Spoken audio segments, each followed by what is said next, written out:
Welcome to Kolhapur, a city where every corner has a tale, every temple holds centuries of faith, and every flavor hits you straight into the heart. Hi, this is Rayshree. Welcome back to my channel my bucket list. और आज मैं आई हूँ कोल्हापुर। तो this is my first day in Kolhapur. मैं सबसे पहले गई बावड़ा मिसल, जो कि 102 इयर्स ओल्ड है, लेकिन वेटिंग लिस्ट देखकर समझ आ गया कि कोल्हापुर की मिसल का craze is at another level. So मैंने प्लान चेंज किया और गई दत्त मिसल। कोल्हापुर आए और मिसल नहीं खाई, ये तो हो ही नहीं सकता, because misal here is not just a food, it's an emotion, it's a tradition, it's a whole attitude of Kolhapur. Kolhapur की मिसल मतलब वो स्पाइसी तर्री, क्रंची फरसान का लेयर, उसके नीचे सोप मटकी, थोड़ा सा दही और ऊपर से पाइपिंग हॉट कट। जैसे कि each bite feels like a full on happiness। सुबह सुबह मैं पहुंची कोल्हापुर के श्री महालक्ष्मी मंदिर। ये मंदिर लगभग 1300 साल पुराना है और पूरा कोल्हापुर का स्पिरिचुअल सेंटर यही से शुरू होता है। महालक्ष्मी मंदिर अगर आप सुबह जाओगे तो आपको वहाँ लोकल स्टॉल्स में मिलेंगे फ्रेश अप्पेज, सॉफ्ट गरम कोकोनट चटनी के साथ। और अगर आप महाराष्ट्रियन ब्रेकफास्ट के लवर हो तो थाली पीठ is a must.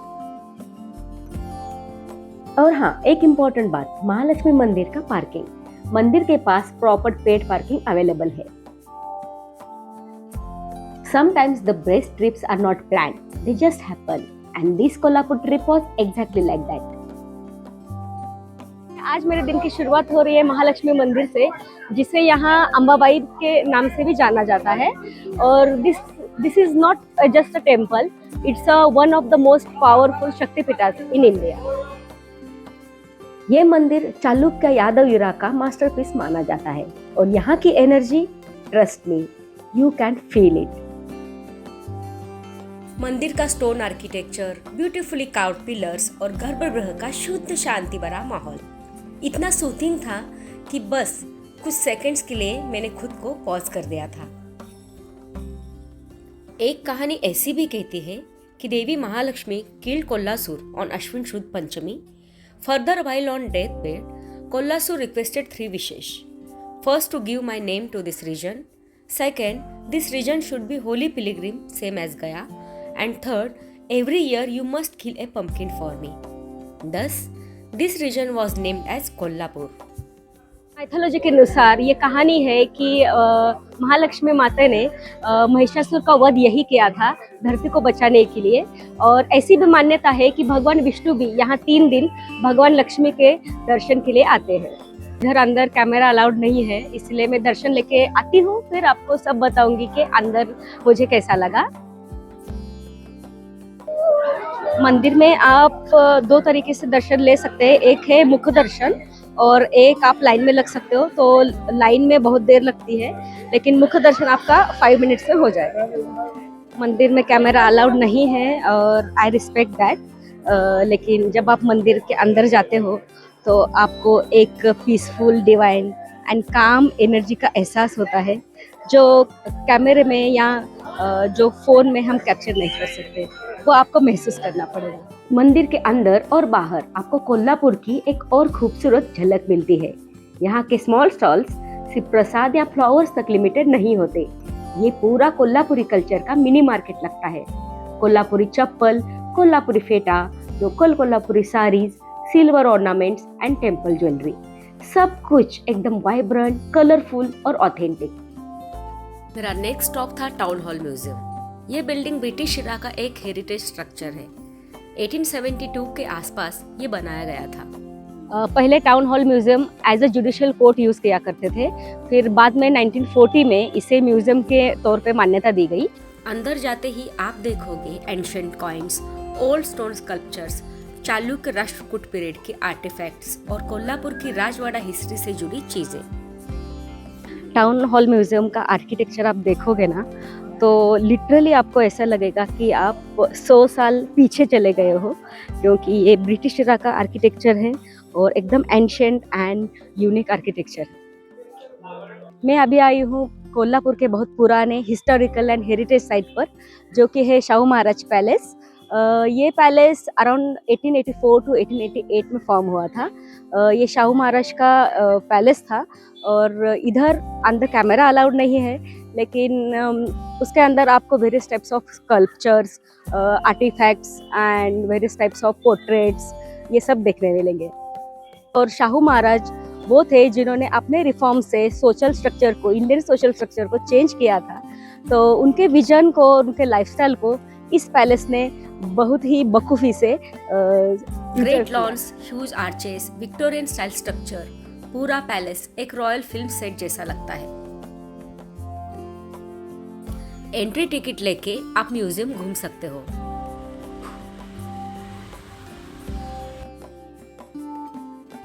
Lunch skip करके मैं निकली कोल्हापुर से थोड़ा सा बाहर, towards the hills, towards the divine energy of Jyotiba. Kolhapur से लगभग 21 किलोमीटर का स्मूथ सीनिक ड्राइव है। रोड ऊपर चढ़ते चढ़ते हवा थोड़ी ठंडी हो जाती है और एकदम पिंक शेड का एम्बियंस दिखता है। कहानी कहती है कि ज्योतिबा कोई एक देव नहीं, बल्कि शिव, विष्णु और ब्रह्मा के कंबाइंड वॉरियर फॉर्म है। जब महिषासुर और रक्तबीज जैसे असुर दुश्मनी फैला रहे थे, तब देवी दुर्गा और उनके साथ ये भगवान ज्योतिबा के अवतार ने मिलकर उन्हें मारा। मंदिर का स्ट्रक्चर स्टोन और लाइम प्लास्टर से बना हुआ है। गर्भगृह थोड़ा डीम और कूल होता है और वो छोटा सा दिया, वो बेल्स की आवाज, बस एकदम से मन शांत हो जाता है। इवनिंग तक मैं सीधा निकल पड़ी Panhala fort. Roads winding through hills, हल्की ठंडी हवा और ऊपर पहुंचते ही वो शांति। पनाला का वो फील ही अलग है। ये फोर्ट छत्रपति शिवाजी महाराज का विंटर कैपिटल था और यही हुआ था फेमस पनाला से पावन खिंड एस्केप एपिसोड।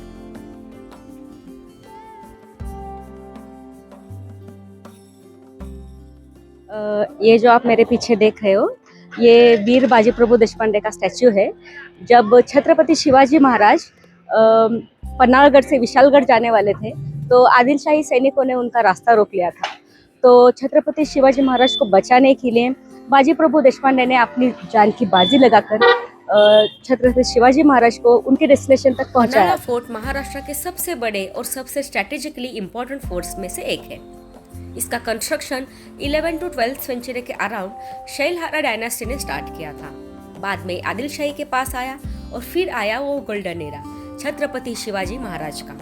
शिवाजी महाराज ने पनाला को अपने मेन रेसिडेंस और एडमिनिस्ट्रेटिव सेंटर बनाया था। मतलब ये उनकी लाइफ का एक मेजर चैप्टर था। पनाला का मोस्ट यूनिक स्ट्रक्चर है अंधार बावड़ी, एक ह्यूज 3 स्टोरी वाटर टैंक। ये वाटर स्टोरेज और सीक्रेट एस्केप रूट दोनों का काम करता था। जब सिद्दी जौहर ने फोर्ट को कंप्लीटली सराउंड कर दिया था, तब छत्रपति शिवाजी महाराज का सेफ एस्केप ऑलमोस्ट इम्पॉसिबल था। तब सामने आया एक ट्रू वॉरियर, शिवा काशिद। शिवा काशिद का फेस छत्रपति शिवाजी महाराज से मिलता जुलता था और यही सिमिलैरिटी को एक शील्ड की तरह यूज किया गया। वो शिवाजी महाराज के कपड़े पहनकर एनिमी कैंप की तरफ गया ताकि सोल्जर्स उसे महाराज समझे और पकड़ ले और असली महाराज सेफ रूट से निकल जाए।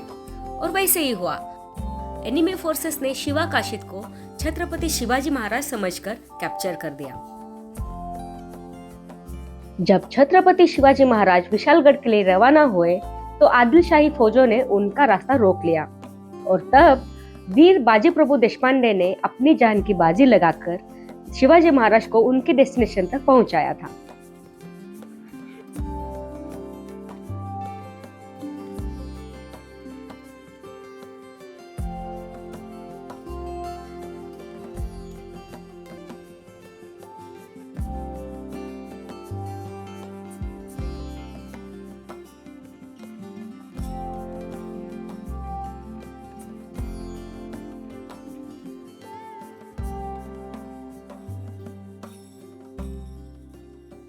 इस फोर्ट का एक और हाईलाइट है 3 दरवाजा, a massive gate with carving, security traps and Mughal style architecture. इस गेट को देखकर समझ आता है कि फोर्ट का डिफेंस सिस्टम कितना स्ट्रॉन्ग था। तीसरा गेट सबसे बड़ा और सबसे स्ट्रॉन्ग था। इसके पीछे एक ओपन कोर्टयार्ड जैसा एरिया है जो डिफेंस जोन था। अगर एनिमी यहाँ तक आ भी जाता तो मराठा सोल्जर्स उन्हें फुल सराउंड फॉर्मेशन में अटैक करते थे। जैसे ही आप 3 दरवाजा के अंदर स्टेप चढ़कर आते हो, आप नोटिस करोगे कि एक के बाद एक 3 मैसिव गेटवेज लगाए गए हैं। ये ऐसे डिजाइन किया गया है कि अगर एनिमी पहला गेट तोड़ भी ले, दूसरा और तीसरा उनको फिर से रोक ले। Means continuous trap system. इस वजह से इस दरवाजे को 3 दरवाजा बोला जाता है।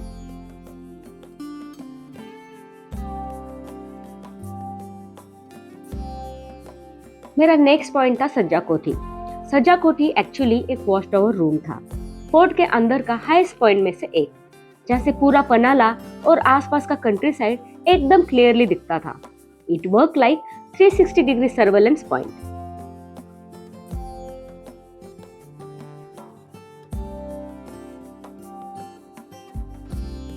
लोकल गाइड्स कहते हैं कि यहीं से महाराज ने अपने एस्केप प्लान का लास्ट ओवरव्यू लिया था और सज्जा कोठी के दरवाजे बंद होते ही पनाला एक साइलेंट बैटलफील्ड में बन गया था। भिंत दिसली मोठी काळ्या दगडांची, एल शेप मध्ये दगडी बुरुज आहे मोठा, याचं नाव काळी बुरुज। पन्हाळा किल्ल्याचा शेवट स्टोक दक्षिणेचा आपण उत्तरेकडून बघतोय। गडावरची सगळ्यात मोठी तोफ काळी नावाची, तेच ठिकाण 90 डिग्रीमध्ये तोफ फिरते, एकमेव ठिकाण काळी बुरुज। पन्हाळा किल्ल्याचा शेवट स्टोक दक्षिणेचा आपण उत्तरेकडून पाहतो। काम दिसला, याला सिमेंटचे पिलर्स आहेत, चौकोनी दगडी कट्टा, वीर शिवबा काशीदींची समाधी, महाराजांची डमी, प्रतिशिवाजी शिवा काशी। महाराज राजदंडी मार्गे विशाळगडला निघून गेले, त्यांनी महाराजांसाठी आपला जीव दिला। त्यांचं गाव आहे खालचं मोठं रिबापूर, शिवबा काशीदींचं गाव। दिसलं व्यवस्थित? आपल्याला झाडीमधून वरती एक ध्वज दिसेल, मोठा भगवा फ्लॅग ऑरेंज कलरचा। खाली डावीकडे किल्ल्याची पडकी कडा दिसल्या, तटबंदी शेवट स्टोक, जेणेकरून लांबून आपला किल्ला वाटणार। हा डमी किल्ला आहे, पावनगड फसवा किल्ला, महाराजांचा गनिमी कावा, चकवा देणारा किल्ला, शत्रूंना फसवण्यासाठी बांधलेला किल्ला।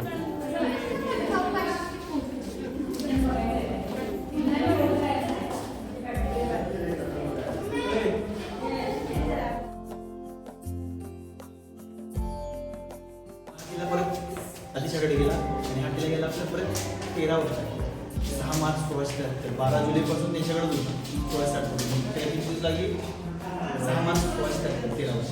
कोंडाची परिषद जे त्यांच्या 1,60,000 माणसांनी केलं नाही, ते आपल्या 60 मावळणी केलं। कोंडाची परिषद पिक्चर आठवते काय, पाहुणा फेरी आपला कर्जन त्याच्यावरती तो हा किल्ला घेतला। 60 मग महाराज तर खाली किल्ला बघितला आणि मग शेवटची भेट शिवाजी महाराज संभाजी महाराज 13 जानेवारी 1680 महाराज बापरे शेवटची भेट हो, इथून महाराज रायगडला गेले 3 एप्रिल 1680 महाराज निधन झाले, त्यावेळेस संभाजी महाराज येत होते, त्यांना कळूच दिलं, त्यांना 14 नंतर त्यांची सावत्र मामा अंबिराव मोहिते सांगितलं